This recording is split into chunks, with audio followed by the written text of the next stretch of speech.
வணக்கம் மக்களே. யூகேல இருந்து நம்ம சின்ன வயசுல பென்சில் யூஸ் பண்ணி எழுதிட்டு இருப்போம். அந்த டைம்ல நம்ம செய்யக்கூடிய தவறுகளை ஈஸியா அழிச்சிடுவோம். அப்புறம் வளர வளர நம்ம பென் யூஸ் பண்ணுவோம். அது எந்த பென்னா இருந்தாலும் சரி, அந்த டைம்ல நம்ம செய்யக்கூடிய தவறுகளை அழிக்கிறது அவ்வளோ ஈஸி கிடையாது. என்னதான் இங்க் எரேசர் வச்சு அழிச்சாலும் கூட அந்த இடத்துல அந்த தடம் அப்படின்றது அப்படியே தான் இருக்கும். அவ்வளோ ஈஸியா அது மறையாது.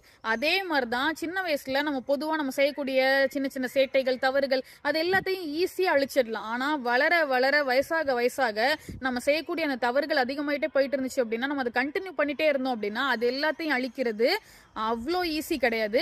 அதே நேரத்துல தவறுகளே பண்ணாம எந்த மனுஷனும் கிடையாது. இப்ப என்ன கேட்டீங்க அப்படின்னா, சின்ன சின்னதா நிறைய எங்க அம்மா அப்பா கிட்ட, ஹஸ்பண்ட் கிட்ட, ஃப்ரெண்ட்ஸ் கிட்ட நான் பழகுற எல்லார்கிட்டயுமே ஏதாவது ஒரு விதத்துல ஹர்ட் பண்ணிருப்பேன், இல்ல பேசியிருப்பேன், கோவப்பட்டிருப்பேன், என்ன வேணாலும் பண்ணிருக்கலாம். என்ன என்ன சின்ன சின்ன தவறுகள் எனக்கே தெரியாம கூட நான் பண்ணிருக்கலாம். But end of the day விஷயம் என்ன அப்படின்னா, end of the day we have to realise, we have to change and bring a better version of our self. அவ்வளவுதான். ஸோ யாராவது நிறைய தவறுகள் பண்ணிட்டு இருக்காங்க, அவங்க மாறணும் அப்படின்னு நீங்க நினைச்சீங்கன்னா அவங்களுக்கு இந்த வீடியோ நீங்க சேவ் பண்ணிட்டு ஷேர் பண்ணுங்க. அண்ட் அடுத்த ஒரு வீடியோல பேசுறேன். டாடா பை பை, சேஸ் ஃப்ரம் சுபத்ரா குமரையன்.